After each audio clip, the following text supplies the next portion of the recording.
Welcome to the Big Fat Real Estate Checks podcast with Marco Kozlowski, where we help investors like you get the knowledge and skills you need to replace your JOB with passive cash flow for life.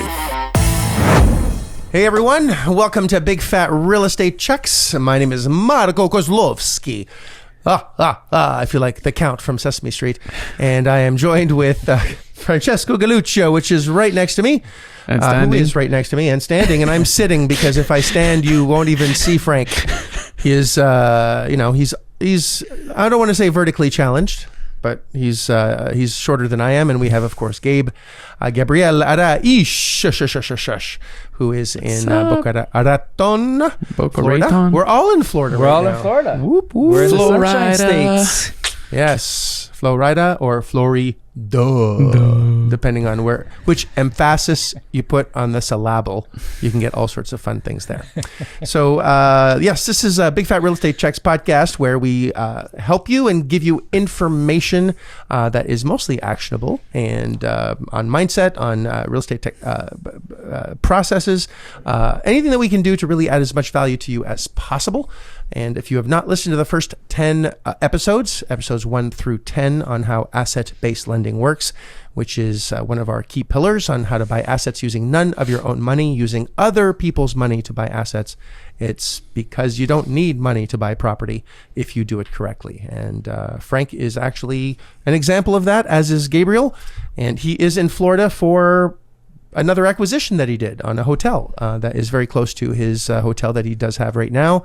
And he's chilling out at my house during the day and busting ass, I should say, with his workers. Actually, by night you're here, and by day you're over there. I am, yes, I am. It's the opposite. I just got back from Costa Rica, which was a lot of fun. Then had terrible food poisoning, and I'm recovering from that. And all I can say is I need a new bed and completely new sheets. And we'll just leave it at... That's too much info. We'll just leave it at that. Or just enough. Who knows? Yeah, just enough. I mean, it's inquiring minds want to know. That's all I got to say. Mm-hmm. So, yes. So it's good to be back. We haven't shot one of these in a couple of weeks since I was gone, and for a much needed vacay. And actually, when I got back, Frank is like, "Yeah, I just bought another hotel." I'm like, "What? I didn't even hear about this." And I'm like, "Hey, Gabe, did you hear about this?" He's like, "No." Crickets. Tell me more. So this was down on the DL, and assuming it happened very quickly, and it's exciting. So, Frank, well, it wasn't anything but quick. It was actually, this was a 2+ year journey that I started with this. So this is when I picked up my other hotel in Ocala, which you attended to. Mm-hmm. And I'm sure some of our listeners heard some stories about it. Is that the one where you got bitten by the dog? That's the one that I got bitten by the dog. That's by by the homeless person. Live on Facebook. Live on Facebook. We had pest control, animal control, fire trucks, ambulance, two police cruisers. Yeah, that was a sad day. I remember that day. I was scared shit. They had to put your leg down. That's why he's so short. Right now, what are the odds that a homeless person has? But you know what? What are the odds that the homeless person had the actual papers of rabies shots for their dogs? And I was just oh my goodness, thank God. But anyways, yeah. So I acquired that property over 2 years ago now. It was back in 2018, more than 2 years ago now. But I opened it up in 2019, and when I did, there was inquiry minds because the hotel wasn't, a pleasant. It was an eyesore. When I picked it up, it was closed. We had to rehab it, and this lady came to approach my manager once we opened up, and she goes, "Hey, I really like what you did to the place. Are you the owner?" And he says, "No, the owners are, out of Orlando, which is myself." And I thought you were out of Canada. I was, but they think I'm from here. It's a long story. He's a super magician. I got a 407 number, and a Florida license. So it's actually a better way to do it. It is. You don't want to tell people that you're from. No. Yeah, it'll be bad. What I found out was, so she said that her and her husband used to own the hotel that I purchased many, many moons ago, and they since divorced, and she has one more hotel basically up the street, just a few blocks. A smaller one. It's only a 12 unit. It's almost like a bed and breakfast without the breakfast part. They offer snacks. It's just a bed. Like So Just beds. a bed and breakfast without the breakfast part. the breakfast part. Yeah. It does make it a hotel. They at have that point. they have like the muffins. They give them the wrapped muffins and whatever. But anyway, I'll have a scotch and water. Hold the scotch. yeah, no scotch and water. Yes. So anyways, so he got his phone number. I phoned her. She was asking a ridiculous price. She was asking 1.3 from what I recall. And again, this is going back 2 years ago, pre-COVID. 1.3 for a 12 unit. Hang on, Frank. Hang on.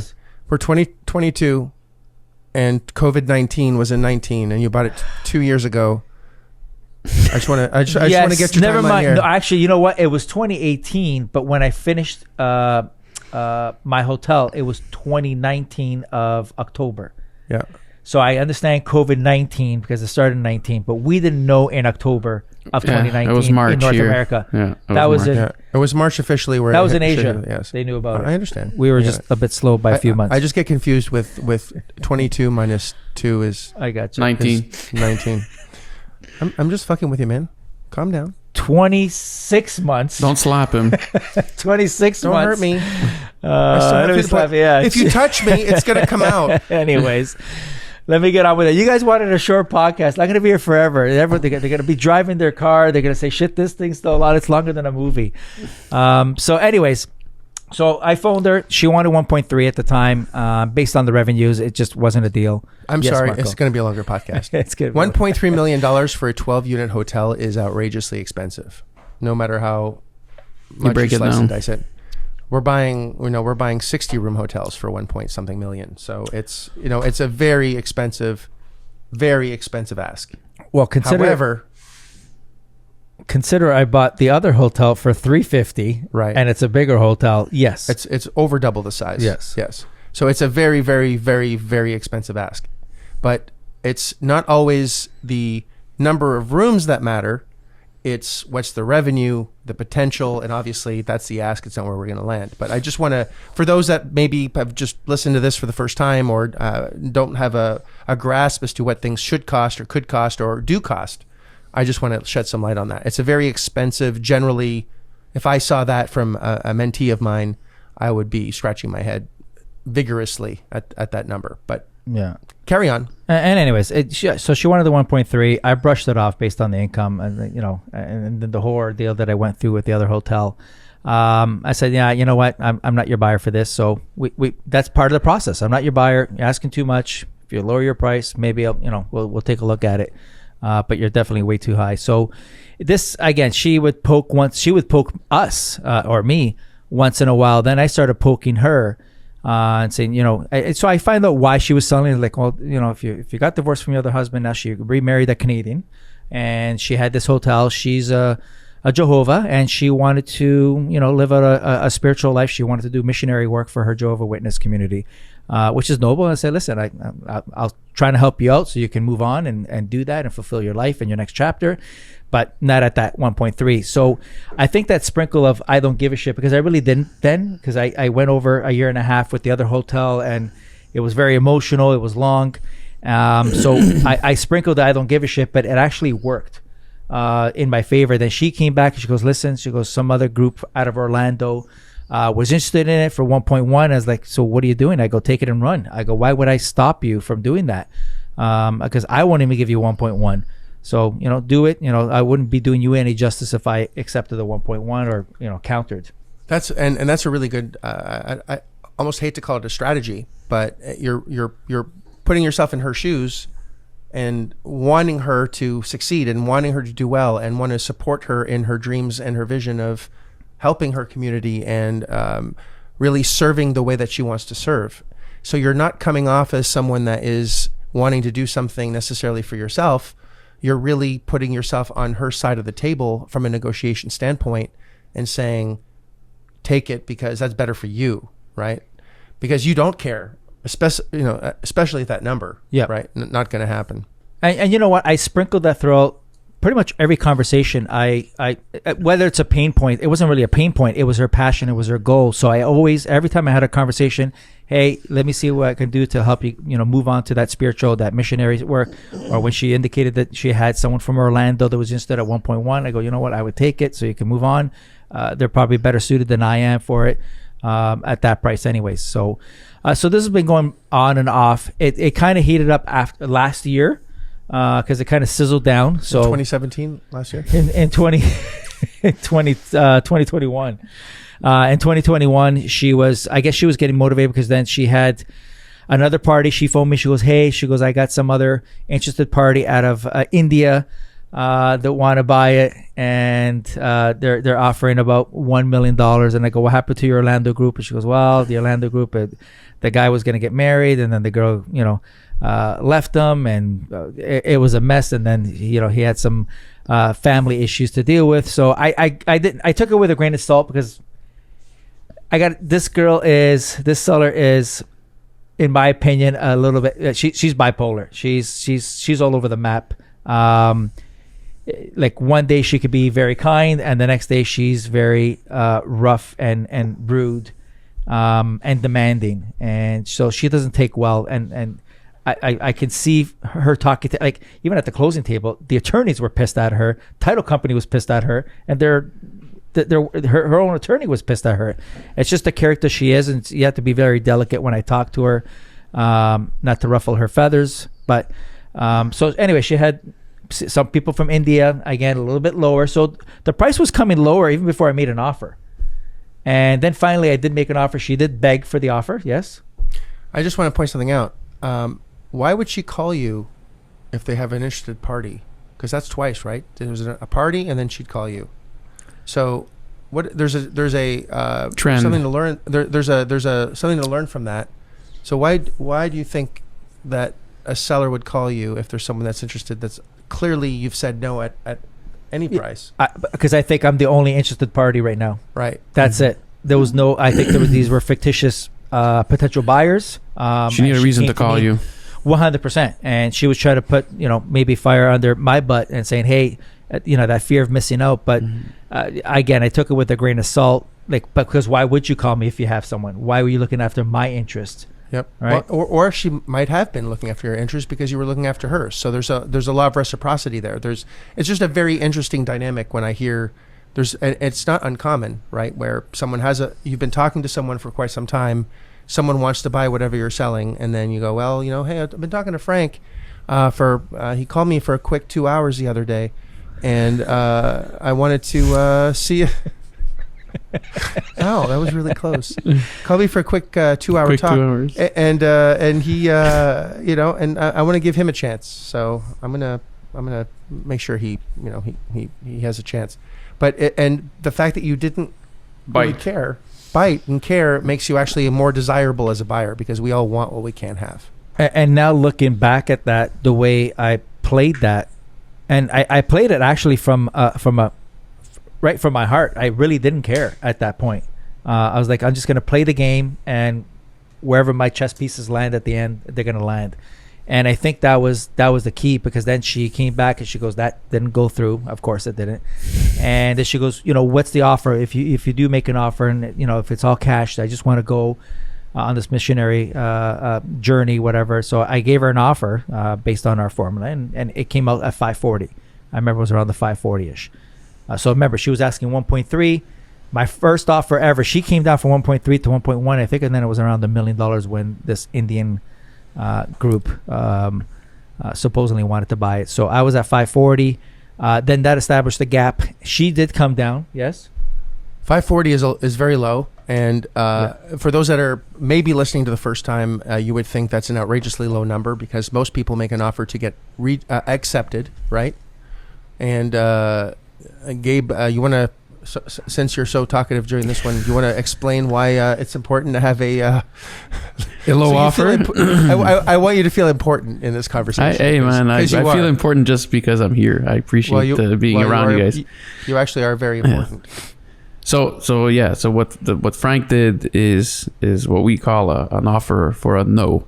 And yeah, it is. I guess it is confusing. It's funny because I had this discussion with someone who's reaching out via Messenger with properties, and they told me, we want to make, we made a couple of LOIs, we sent it out, and we're hoping to get accepted. And my answer to that was why, and they were confused.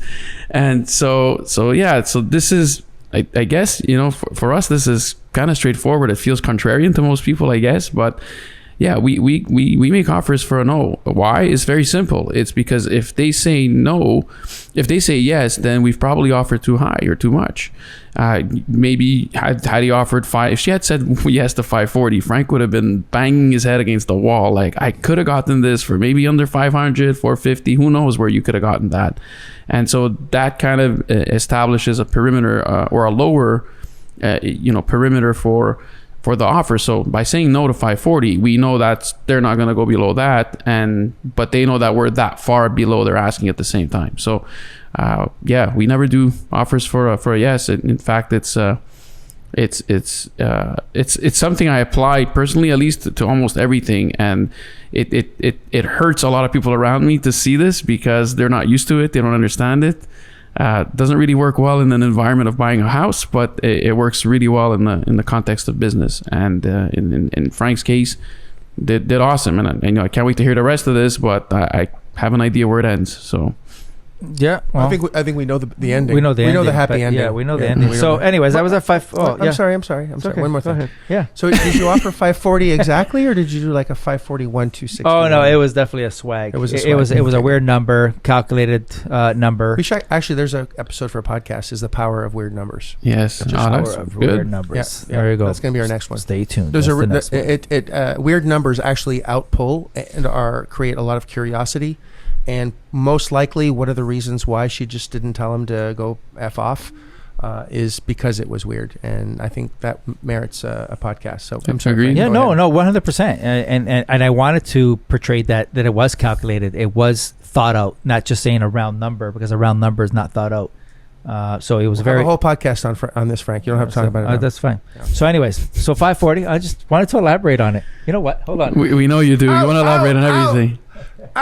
Ow! No, you can't use that. It's a surprise. We can't use that yet. No, we can't use it yet. I wanted to. Don't do it. We're not going to do it. Anyway, so 540. I haven't busted it out yet. I'm still practicing. So 540 and change. That's fine. All right, we'll make a debut. It's a blow-up the doll, listeners guys. don't know what we're talking about, but it's okay. Well, Frank's an expert. You're going to have to stay tuned, I guess, to see what that surprise is. Oh my gosh, this is going to be such a hard podcast to edit. Okay. Get it? No, keep this all in. I want this raw. If it's not, you know what? I'm going to listen to it. And if it's not, I'm going to put a review in it. All right, you do that. All right. It's going to be raw, I promise. So do you want to know the rest of the story? I do. Or we'll just leave it here and we'll do a take. You're softening, my friend. Come on, keep it up. All right.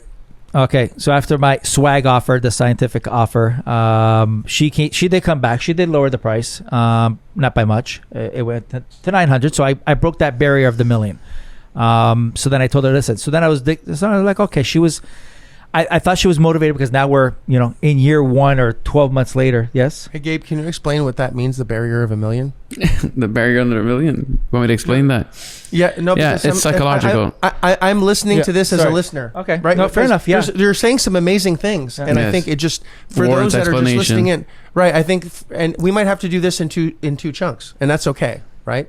Yeah. So we'll do some today and we'll do some tomorrow because it's like 11 o'clock at night here. So it's since Gabe is unavailable or Frank's unavailable because he's too busy. Yeah, whipping his 12 units, giving beer and pizza to his no employees. Beer. It was pizza. Okay, got it. Right, so cheap.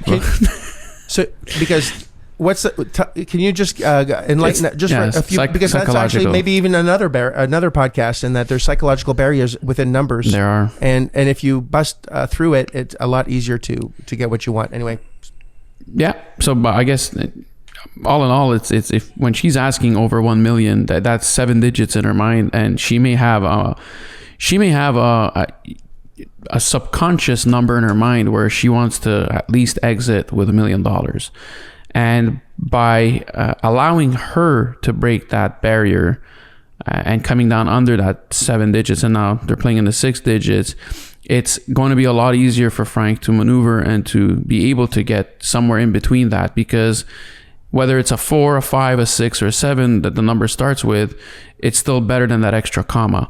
And since she's broken that barrier, she's comfortable with coming under $1 million. That just puts Frank in a position, like in the pole position, if you will. So he's in the driver's seat now, and that's That's excellent. That's exactly what you needed. And frankly, based on what you're saying on how the numbers come down from 1.3 to 1.1 to 1, I think it was inevitable, but it was up to her to do that. And by her doing that, rather than you forcing her to do that, that's where I think you probably got the best of her. Yeah. And he wasn't afraid to say no. Yeah, 100%. And that's important. I don't think she was looking for 1.3. I think she was fishing initially, and because every seller thinks their property is worth a lot more than they're giving away. So for her, I think initially she started at the 1.3. Let me see if I can find someone at the 1.3. She started realizing, hey, this is not happening. I got this other guy that's interested, but let me make these, whether they're fictitious or not, potential buyers. But anyways, ultimately she came down to 9. Yeah, Gabe. Sorry, I just wanted to add the other thing that you kind of had that all the other buyers didn't have is she's seen the hotel. She's seen that you're the owner. This makes it a lot more real than some group that comes from Orlando, that group that comes from India, that, yeah, sure, they may or may not have money, but she doesn't know what what their experience is, and the comfort zone or the comfort that you bring, that you'll be able to close because she's seen what you've done to a hotel that's in her area, and she sees this thing operating every day, makes it that she'll understand, or she knows right off the bat that you're a real buyer. And she also used to own the hotel with her ex-husband. Yes. So she knows what it looked like before, right? And that when you bought it, it was, syringes and, needle syringes, same thing. Yeah. I think. Condoms. Yes. Different. I was trying to avoid, Yes. it's a family show, but You may want to edit that out. no, I'm not going to edit it out because you said it, I didn't. All right, It's that's okay good. then. Yeah, so coming from that perspective, I never met her up until now, but yeah, you're right, Gabe. She saw that things on her older property that she had with her husband, came to life again, and she's like, shit, these guys are serious. So anyway, she came down to the 900, and then I started trying to peel the onion a little bit back and say, okay, well, she's going on a missionary with her Jehovah group or whatever. Does she really need 900,000 all up front? All right. So that's what I was trying to peel back and say, well, how much do you need to go on this spiritual mission? So I always, at the end of my conversation, I always added her goal. I said, so we can move you on to your spiritual mission, so you can move on with your next journey in your life, so you can move on from the hotel. So I always added that at the end of my conversation. Again, my conversations back then were still very sporadic. I know we have the hot potato rule, which I know the audience doesn't know, but we have a certain time before we respond back. Mine were extended response times. But so anyways, I just tried to trying to see what she really needs right now up front in order for her to walk away from the property. And I was trying to get on a creative basis where, would she willing to take a little bit now and a little bit later after I optimized, because she was on her own, even though she was married to someone, but that person wasn't really involved with the day-to-day operations of the hotel. She was on her own, and she did do very little marketing and so forth. So I saw the potential there, and for her to walk away, I needed to know that number. So that's exactly the question I was going to ask is, if you're going to a creative direction, I'm assuming you ran some numbers below the $900,000 mark to know that if you did something creative, that you could actually make the numbers work, right? 100%. Yeah. So you already had a goal in mind, a goalpost as to what this thing could be generating and what the income opportunity was. Now, we through creative financing, I don't think we've done a podcast on this yet. Through creative financing, we can buy properties that are 20, 30%, 40%, 50% over market price. If we have the right terms, you can make anything work. And I know that doesn't make any sense because we're supposed to buy assets at, under value. That's the whole point of getting asset-based lending. But if the owner is willing to hold a mortgage at 150% of its value at $1 a month until it's paid off, you're cash flowing like crazy, right? And if it's almost impossible. You can't sell it till it's paid for, or it goes, but so there's pros and cons, and the more you know and understand financing and understand the cash flow business, and the more educated you are, the more experience you have, or have someone next to you that is educated that tells you exactly what to do and how to do it, so you can't lose. There's some really neat things that you can do to serve and help a seller, which is what Frank was trying to do. Actually, not try to do, you did it. And so now he's asking those questions. Now I want to caution you that unless you are skilled, if I could do a disclaimer, do not try this at home unless you know this is a professional driver on the course. Generally, we don't ask any owner financing questions until an impasse has been reached. But he's doing a few things at the same time because he knows what the hell he's doing. He's been doing it for a very long time. So just if you're listening to this first time, it was for a beginner too soon to ask. For Frank, the perfect time. Yeah. So anyway, she was thinking about the offer, and she was thinking about what she really needed up front, but her terms were really she wanted just to be done with cashed the property. out. She just wanted to be cash out. She goes, no, just want to be cash out. And I go, listen, I do appreciate, and I did. I said, I do appreciate you coming down and the efforts that you're making, and I want to write a check so you can move on to your missionary work, but it's just not going to happen even at that price. So I wish you well. And, I left the store, and I think we have an episode on that. Sounds like an ABC response. It does. Yeah. So I left the store, and, I didn't phone her back for over a month and a half. And then I phoned her back and say, how's things going? You're moving on. Did you find someone?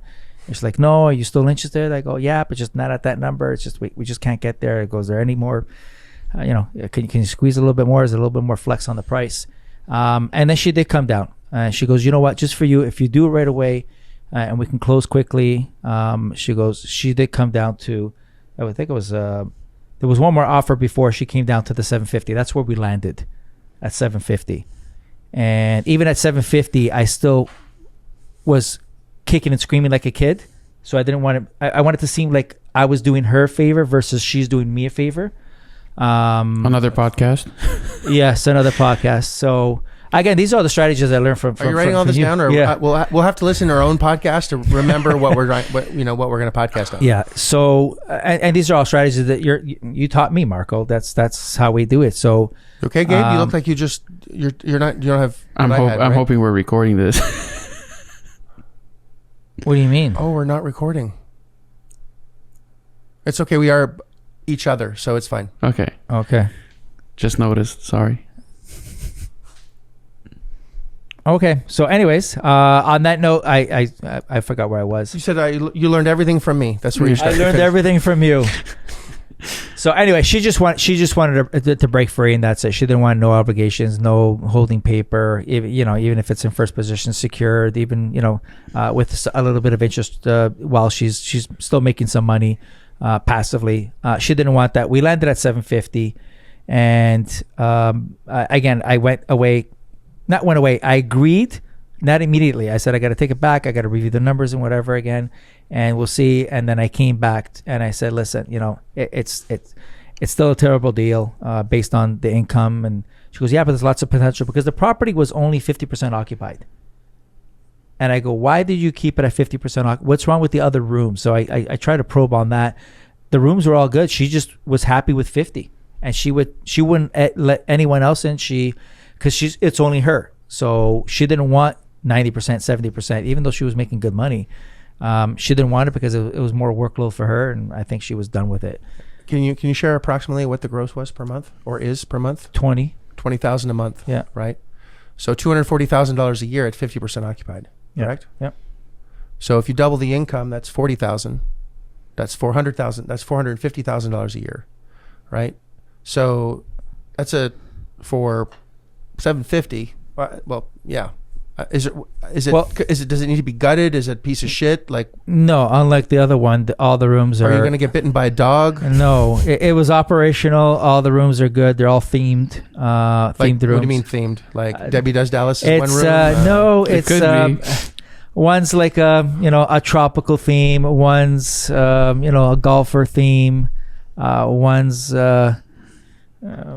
I forgot what they are, but there's 12 of them anyway. 12 to remember. There's 12. There's 12. I wasn't focused on that, but no, the property actually is in decent condition. The roof was done just recently, so it was more the curb appeal was horrible. The marketing was horrible, and we know how to fix that. Yep. And well, you're full in your other property. 100%. You're super full. And now we're going to use that as a feeder for the other one. So we're going to use it a feeder, and so anyways, or one to the other, right? Yes, we did that yesterday because she still had bookings, but I can't. We're still fixing the office and all that, but. Well, do you have an occupancy license? Well, this is the thing. So, anyways, we got the property, got under contract. It was supposed to close 4 times, and it didn't. She was being very difficult. I think she was having maybe buyer's remorse. I don't know. I mean, seller's remorse. She was very difficult even to start off with. She thinks everyone's working for her. Did you use our contract? Yes. Yeah. Oh, no, hold on. I used our contract. She chewed it up, and then I left. And I said, listen, I need these clauses in there or else we're not doing it. So she went to her lawyer. He gave it, and I did an addendum. So I made sure I had my. So it was our contract. We had our language in there. Okay. For sure, about the due diligence, all the papers I need to satisfy that the income is what it is. So, I'm almost a whole podcast on 4 times not closing because that's very interesting to me. Yeah, I've 3 I think is my record. 4 is going to be new. So I definitely want to hear about that, but. I think we're going to run out of time if we're not careful. We'll do that because I think it's worth discussing on what happened and what I played. I had an ace of spade in my pocket, which was some of the DD documents that were missing. So I had my ace of spade, but I didn't play it until I had to, and I had to play it. We have to hear about that. Yeah. But so can we just recap where we are now? And so to recap, $750 on the contract. It broke down, but finally we got to the closing table. We did close last Tuesday. Yay. I did get an appraisal. I did get an appraisal on it as well. PP done. Now you got an appraisal just on the building value. Well, correct? hold on a sec. On the building value plus the land as well. No, building and land, but not the income. You didn't do an income approach. Not on an income approach.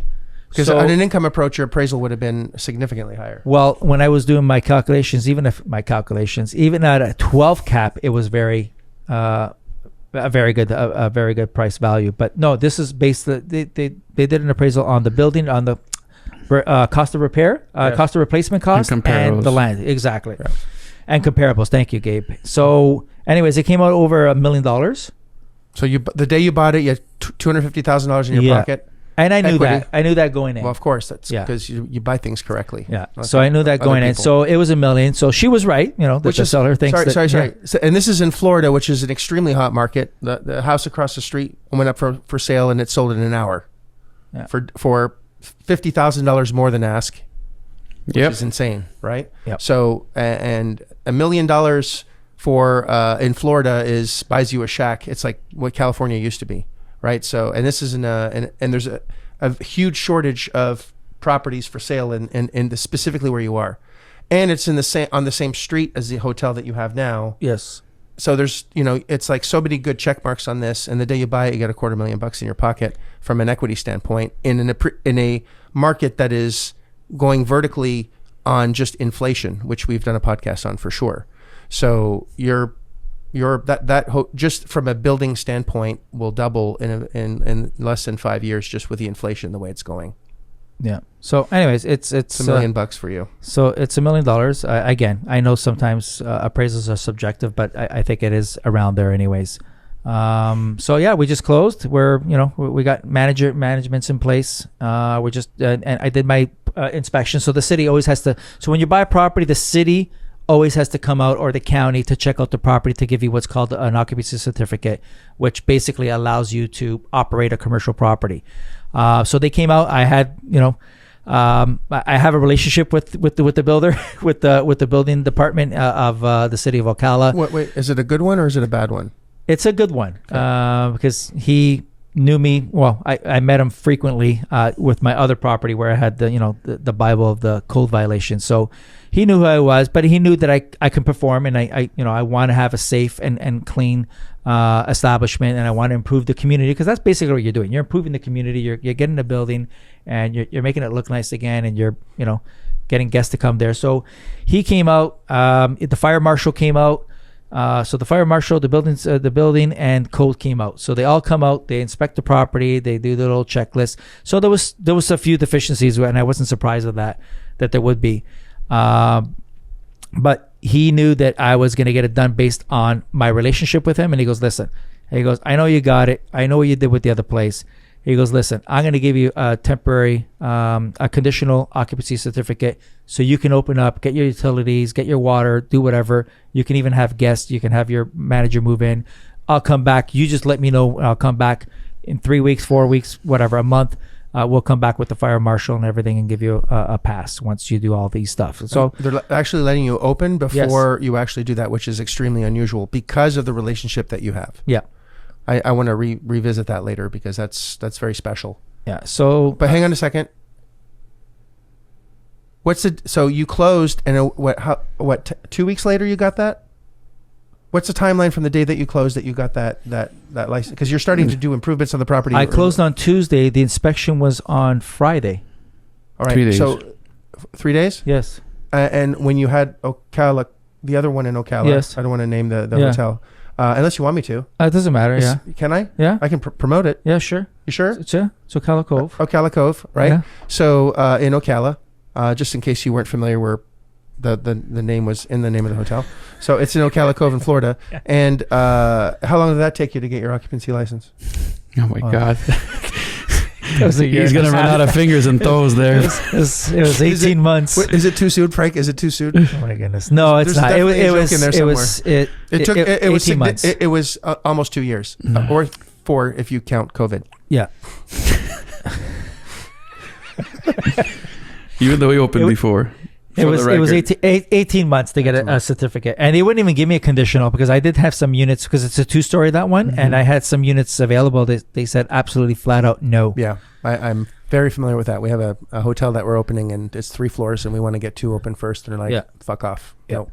They didn't want to do it. So I was blessed this time. And, again, building that relationship. It's the relationships. Yep. And otherwise, if he just met me the first time, he's like, no, you get this done. You call me and I'll come out and then I'll give you a certificate. So it worked out well. It was just, just getting things in place. And hopefully within the next 7 days, we'll actually take guests because there's just a few things that we want to do. Yeah. Gabe, you want to recap real quick all the highlights? How long do we have? 3 minutes, not even. There's so much. There's a lot of good content. Yeah, there's the follow up is probably the biggest point here, where it took a year and a half to 2 years to actually get to this point, maybe more, pre-COVID, post-COVID. Pre-COVID. The follow up. The fortune is in the follow up. I think this is something we mentioned multiple times, and Frank's deal is an example of that. Then. The power of saying no and how, when it's not being afraid of missing out on a deal. There's no FOMO there. He understands where his numbers stand, what he needs this property at or around, and sticking to his guns and not folding to, whether real other buyers, fake other buyers, whatever the case may be. The fact that he's already a real buyer because he's established in a hotel that she's owned in the past. Like, there's a lot of really neat things here. And your offer for a no, again, we mentioned that before, that's super important, and that what that did is it instigated her to come down the psychological barrier of the $1 million, and so that gave you a little bit more power, if you will. And again, walked away, leaving the store. I think it's a theme here where you left the store multiple times in the process. And even though you followed up, I think the last time or the last 2 times, you followed up and she came down. So this was, she was probably at a point where she was kind of fed up, not getting what she wanted, and eventually just said, this is the guy I want to deal with, so let's get this done. And here you are. So I just want to add, this was an off-market deal. Because she didn't advertise, she didn't get a realtor, nothing. She never listed. So she never listed. So it's like the deal behind the deal, but I never met her. It's the deal behind the deal because she owned my previous hotel. Yeah. And she made that connection. And she would have gotten more had she listed, but she was probably 100%. She knew that too. She knew that too. She just wanted out right away. Yeah. Which wasn't really right away in the grand scheme of things. It took 2 years where she could have sold it 3 times and. There's another force at play, which is the power of equity, where she has time equity with Frank, and she's invested time already, and because Frank has clearly shown an understanding of her mission, and her desire and her need, that there's a psychological bond, whether she likes it or understands it or not, that ties them together, and it's really, really cool. A lot of great things in here, and the power of patience and understanding that you have to be firm about being flexible.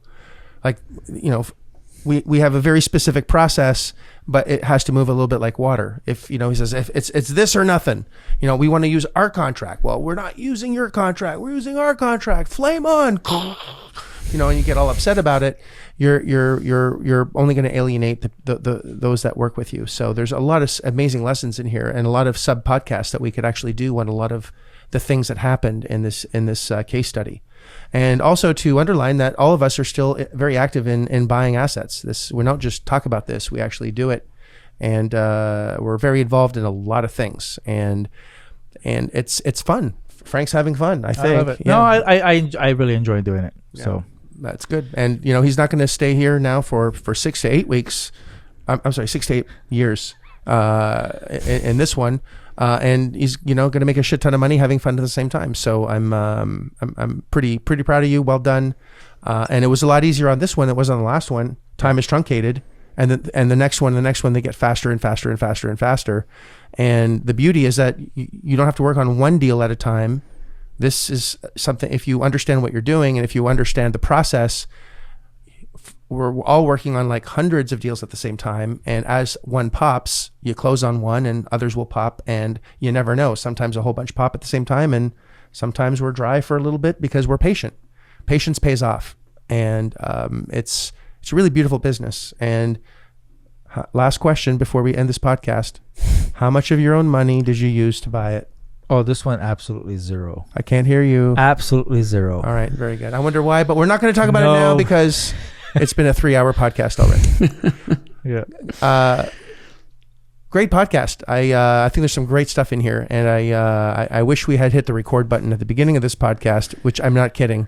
But we have a backup, and that's what we're going to be using to do this. It's hilarious that you caught that we didn't hit the record button when we should have, but thank God we have a backup of a backup. So listener, you're awesome. I appreciate you. Subscribe, like us, love it, share us. If you have friends, frenemies that you want to share this with, please do. The more that we can help others achieve financial freedom by learning specific skill sets to really make an impact on not only their own families, but by really helping and serving others, like helping someone move on into an opportunity where she can travel, do the things that she wants to do, be involved in her church or her mission. It's a phenomenal thing. It's very rewarding. And at the same time, making $1 million doing it doesn't hurt so bad. So Gabe, Frank, love you both very much. And Gabe, I'm going to see you on Thursday with your family. I can't wait to see MS Gabe as well. She has a skating competition, so I know she's going to crush it. Thanks, guys. Have a great, great week. Frank, good luck tomorrow, and with everything else. And listener, you rock. I appreciate you, and I can't wait to see you on the next podcast. Take care. Bye for now. If you like this episode of Big Fat Real Estate Checks, then show some love by leaving a comment and a good rating. Also, as a thank you for tuning in today, we've got a special free gift. The journey to passive cash flow for a life starts by finding deals, and it's easier than you think. Simply go to getdealsbytuesday.com, enter your email address, and we'll send you a free quick start course called Deals by Tuesday. Even if it's 11 p.m. Monday night, this course will show you how to find discounted real estate deals by Tuesday. It's that fast and simple. Go to getdealsbytuesday.com and start your journey toward life-changing cash flow today. Thanks for tuning in, and we'll see you on the next episode.